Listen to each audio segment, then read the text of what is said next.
Welcome to the Mesquamaket Beach Podcast, a podcast spotlighting the businesses, newsmakers, events, and memories of Rhode Island's historic Mesquamaket Beach.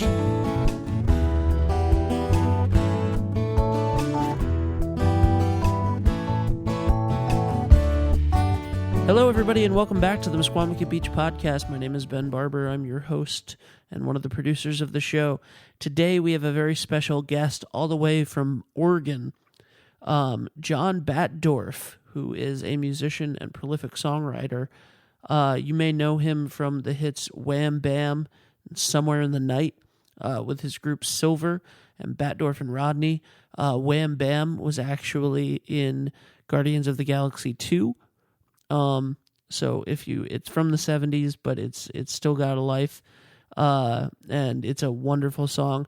Not only that, but he has a ton of new music. He has written more new music in the last few years and recorded them, and they all sound as amazing as ever. So check that out on Spotify and at johnbatdorfmusic.com.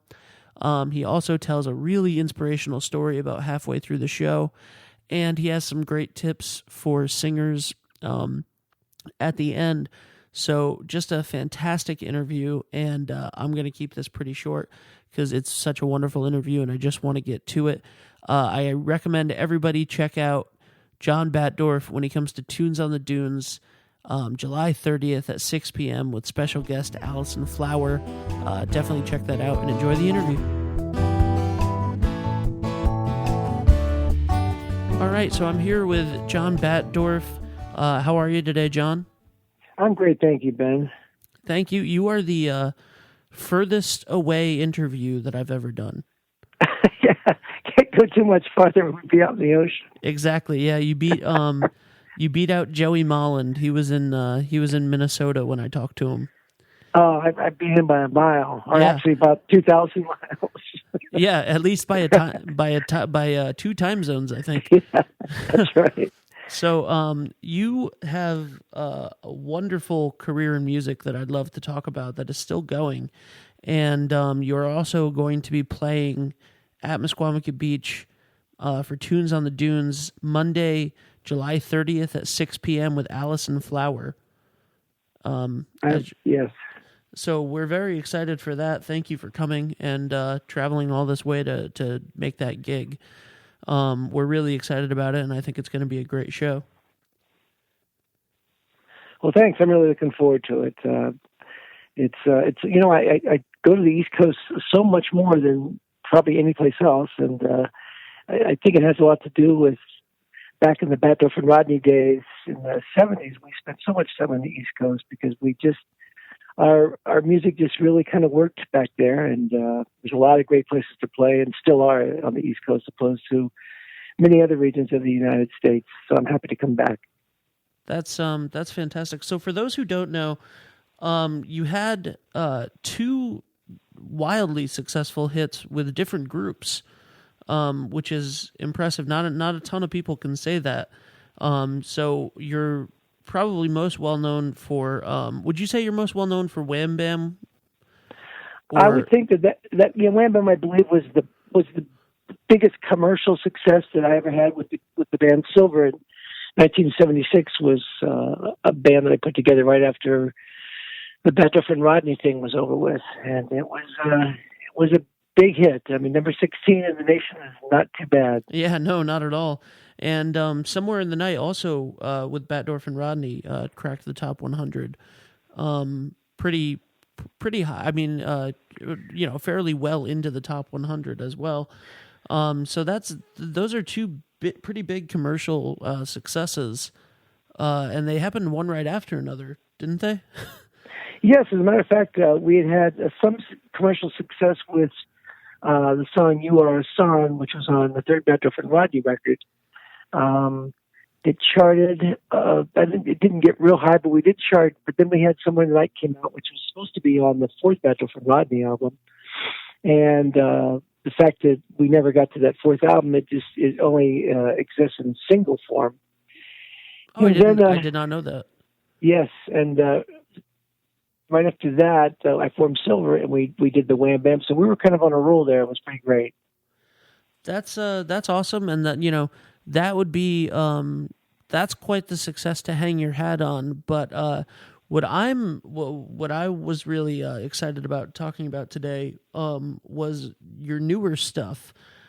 So when I found out about this interview, I immediately went on Spotify and found some of your newer stuff, which I was there is a ton of. By the way, you have it seems like you've released 10 albums in the last 10 years. It might have been the last 2 years. Yeah, and they're all honestly, they're all phenomenal. I really enjoyed all of them. A personal favorite of mine, just because I as well am a huge fan of The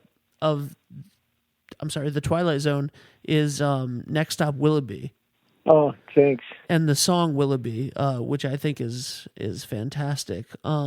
So you were a big Twilight Zone fan growing up?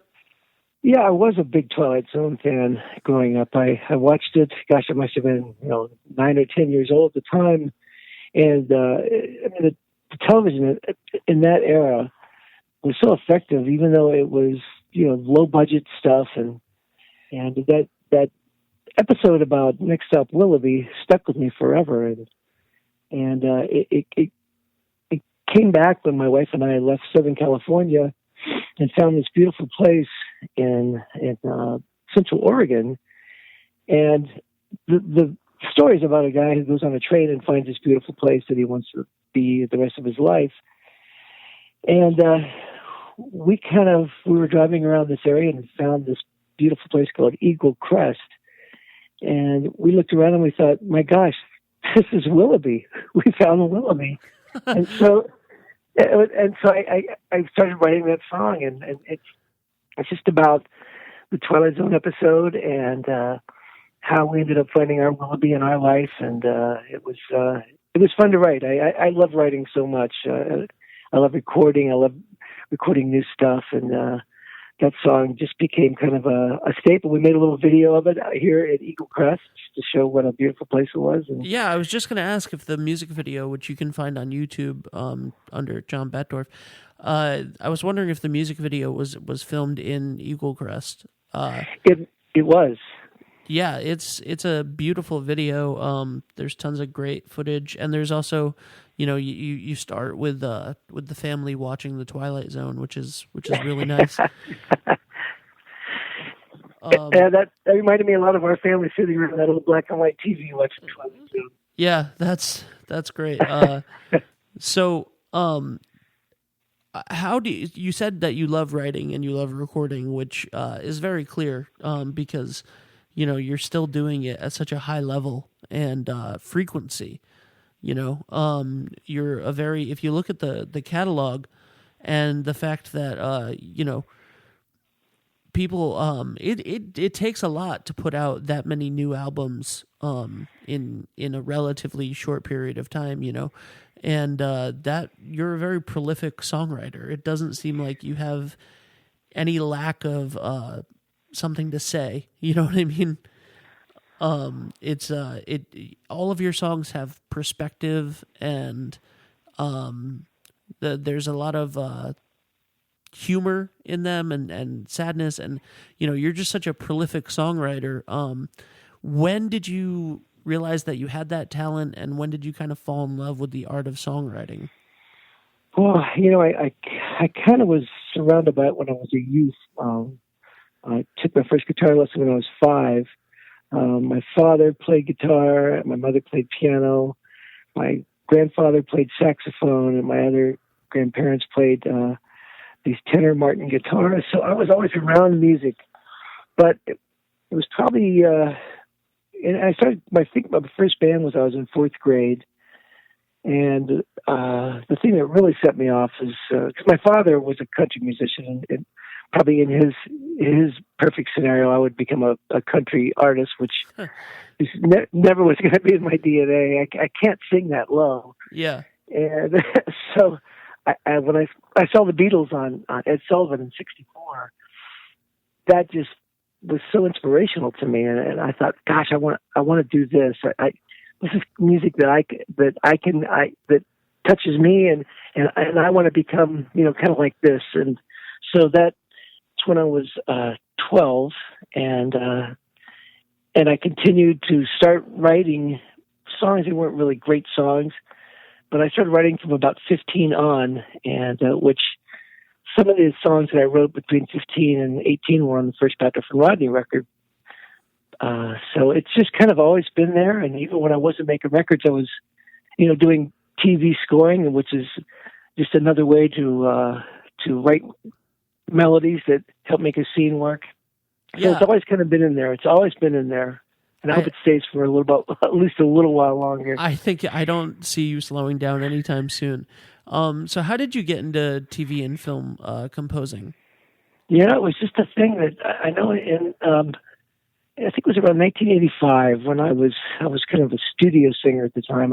The record business had changed and new wave was out and punk music was out, and this new technology came out called MIDI, and it was all about synthesizers being able to record and play multiple parts, and that intrigued me so much. I always loved violin, so I was always a big Beatles, George Martin, like Eleanor Rigby. I mean, just those strings and stuff always really got to me. I thought, wow, I can kind of synthesize this. So I didn't know at the time, but I was prepping myself for my big chance in 1997 or 6 when I got a call that there was an open kind of casting for a composer for a new spinoff of Touched by an Angel, which was Promised Land with Gerald McCraney. And so I had done a lot of scoring for commercials and other kind of musical events. And so this was my really big chance. And I worked the whole summer trying to get that gig. And eventually I got the gig and was kind of in over my head the first season. Because I'd never worked with deadlines like we had there. I mean, it was like, okay, we need, 15 minutes of full orchestra score in 3.5 days. Absolutely. And writing for something and for somebody instead of just writing, what comes naturally to you is a completely different skill set. Totally different gig. The thing was interesting about it, and a composer said this once in an interview, because what you do is you get a scene, maybe 30 seconds or up to 5 minutes, and the producer says, "Well, I need you to make this scene pull. You need to keep it rolling." Because if you ever watch TV shows or movies without music, it's if it's not used specifically as a device, then it's very awkward. Yes. So the thing is you're looking at this film and you think, what do you play here? What works here? And then all of a sudden, something clicks. It's like getting a song idea. And you start and you have no idea where you're going because you're not writing lyrics. You don't have to make sense musically as far as meter-wise. You're just trying to go through the scene and make the people feel a little more emotion from what's going on with the dialogue and the acting without getting in the way. And it was a tough thing to learn, but I really enjoyed. I was doing it almost 7 years, so it was great. That's awesome. What was your now? Did you find a similar joy in the film and TV composing to compared to writing your own music? Like, was it because it's a different, as we just said, it's a different skill set and it's it's problem solving, and then also the same creative muscle.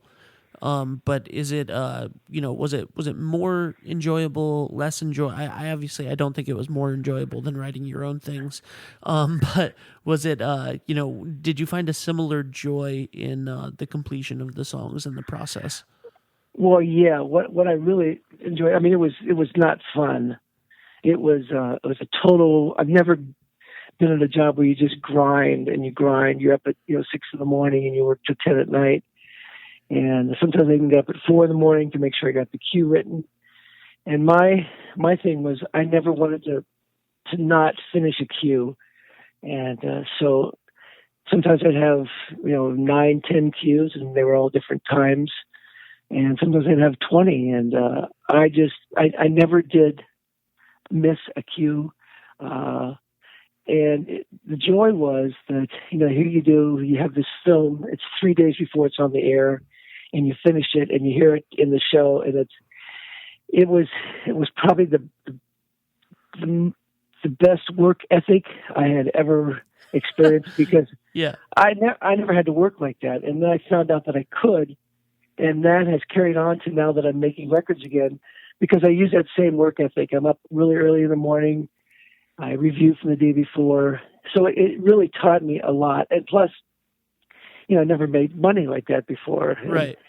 And it was funny because it wasn't like it was a feature thing. It was a little bit confusing to me, because you make a lot of money on music that some people don't even notice is in the scene. Right. It's very weird. But it was good.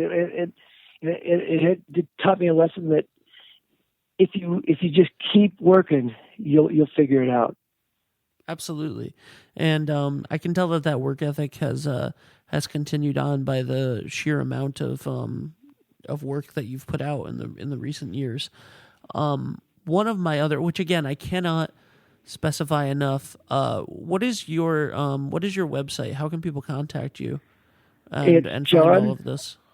It's johnbatdorfmusic.com, JOHNBATDORF.com, music.com. And I also have another project I don't know if you had a chance to check out, was the Soundtracks to Recovery project. Oh, no. And yeah, if you go on my website, and on the opening page, you'll see a little thing that says torecovery.org. And it's a project I did with my buddy Michael McLean. And it was all inspired by one of my sons who became an addict when he was 18. And the way that I was able to finally break through communications-wise with him was through a song called "I Don't Always Win," and it was our first moment after years of turmoil that we were able to communicate. And so Michael and myself decided to make an album. First, we're going to call it 12 Songs for 12 Steps. And just positive music for people, and it has nothing to do. I mean, if you hear it, you wouldn't even know what it was about, right, unless you were in a situation where you've been in that dilemma before. Yeah. So we made this record, and we decided that we needed more songs. So we ended up with 17 songs on this album, and now we go out and we play as speakers at recovery conferences, which is very rewarding. And so it's a thing I'd like you to check out. I'm really glad I did it. Well, I'm definitely going to check that out. That sounds amazing, and such a wonderful, a beautiful story behind it, and a wonderful thing to do, wonderful work to be doing, and such a benefit and help to people and comfort. That was really inspiring. That's a really inspiring story. Well, thanks. Well, we just, originally it was mainly about addiction, but then as we were making the record, we realized that, everyone's recovering from something in their life, and music is a powerful healer, and that's what that record's all about. And again, I'm really glad that I did it, because there's nothing quite like being in a room playing for people that know exactly what you're talking about. It's a powerful moment. Absolutely. Wow, that is cool. I love one of my favorite parts about doing this podcast is usually about 15 minutes in, which is exactly when that story came. Something comes out that I don't know, on the good episodes, and this one's a great one. Something comes out that I did not know about beforehand, and is just such an inspiring story. And that was definitely, that's definitely in the running for one of the best things that's ever been talked about on this show. So thank you very much for that. And sure, man. And I can't wait I'm going to put a link to that in the description of the episode so that everybody can check it out easily. Great. Which is just fantastic. And that's a big issue here in Westerly. It's a big thing all over the world, man. Yeah, it's absolutely unbelievable. So I'm definitely gonna help spread that message. going back on a lighter note, one of your songs that I watched the video of today, and I had heard it beforehand a week ago, and I loved it, and I couldn't get it out of my head. So and then I found the music video this morning, and it was even better. Seeing you do it in front of a live crowd. They Can't Have Everything.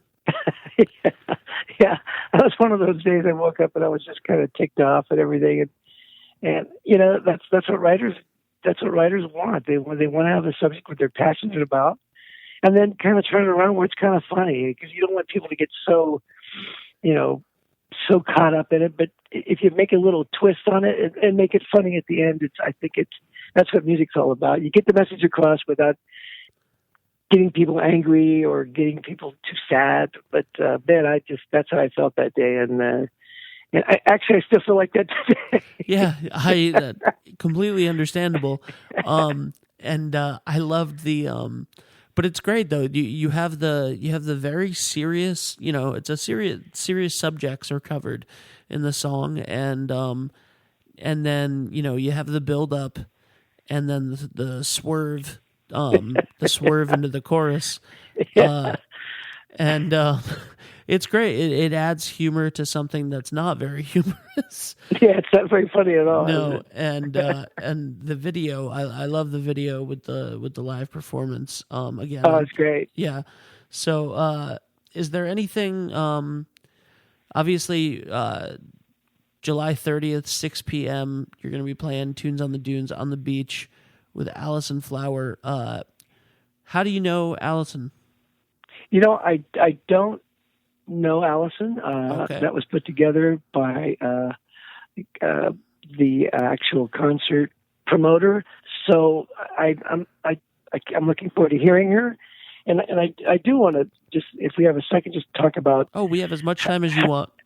Yeah, how I ended up getting the gig. Yeah.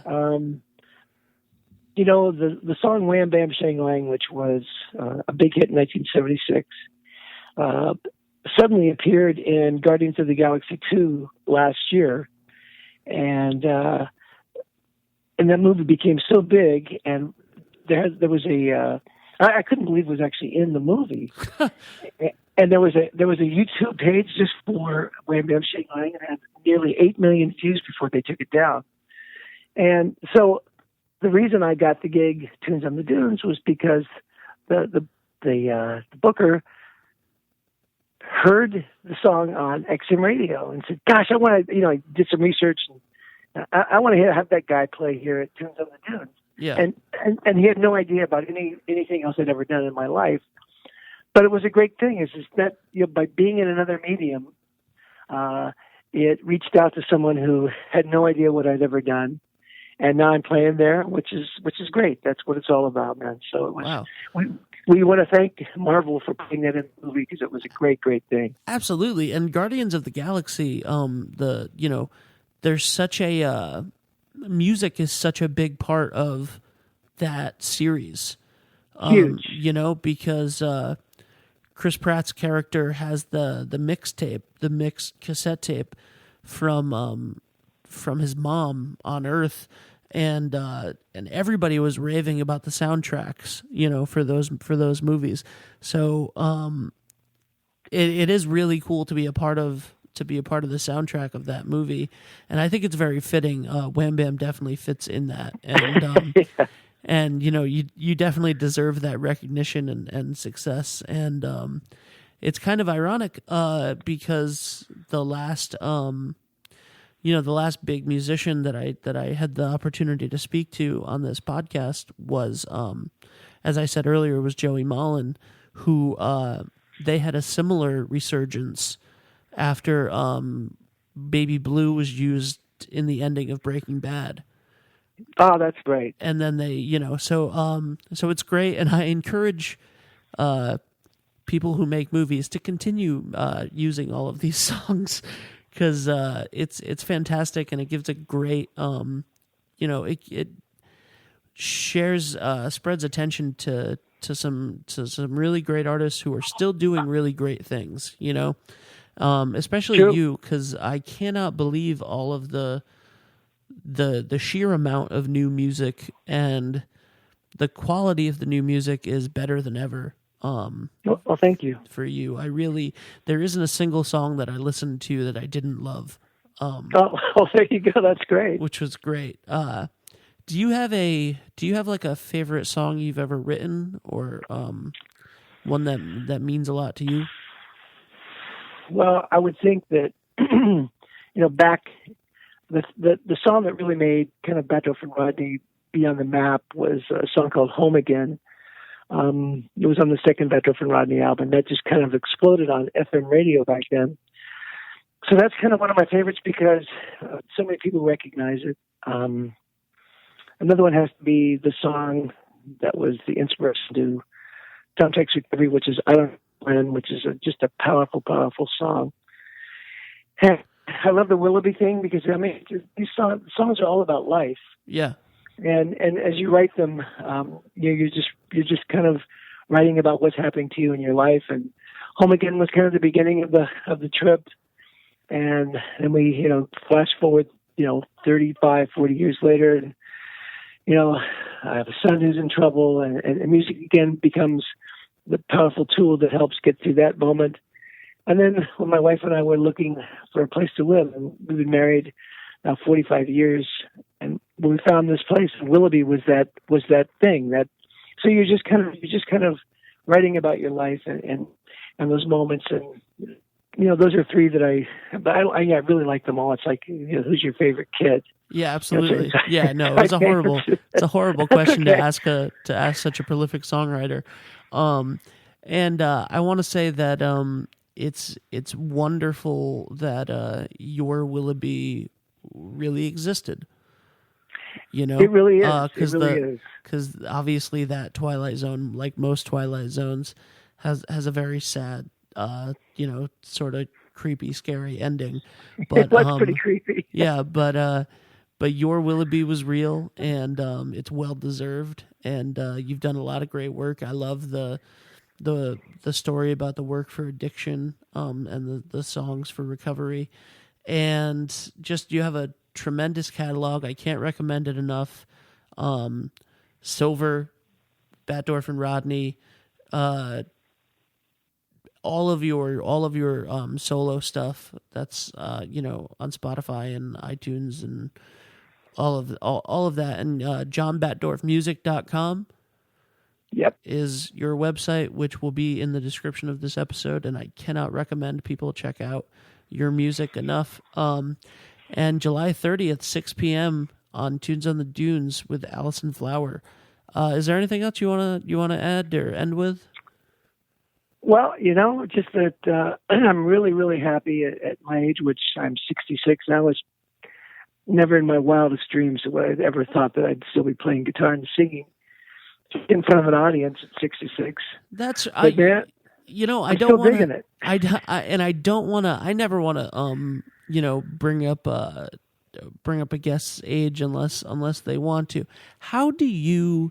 Because the music that you've recorded this year sounds the same.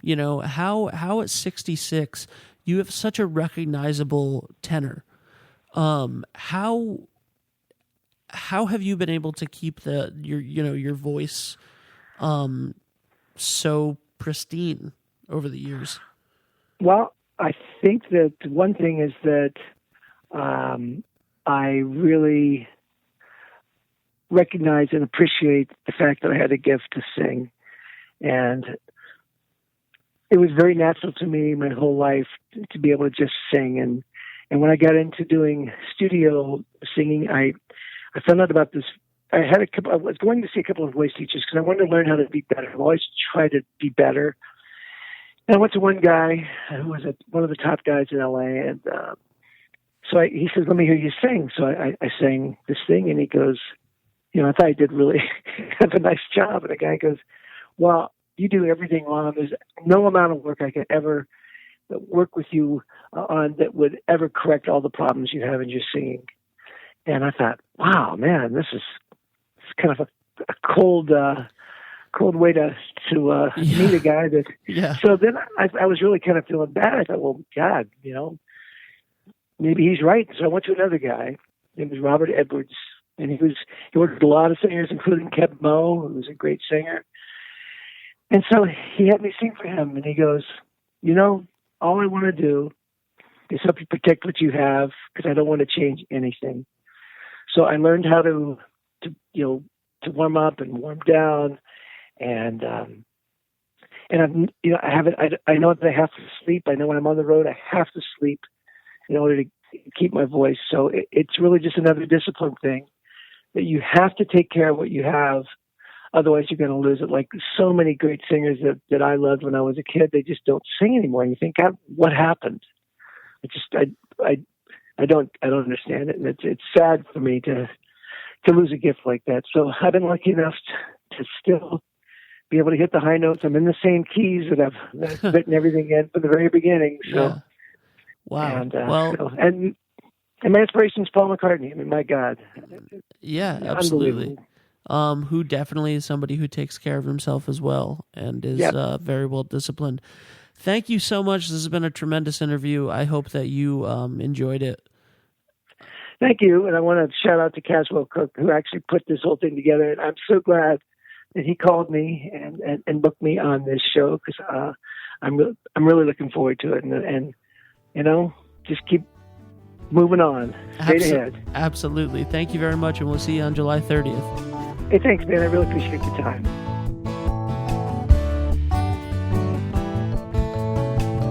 For more information on the events and businesses in Mesquamaket Beach, make sure to follow us on Facebook, Twitter, and at mesquamaket.org.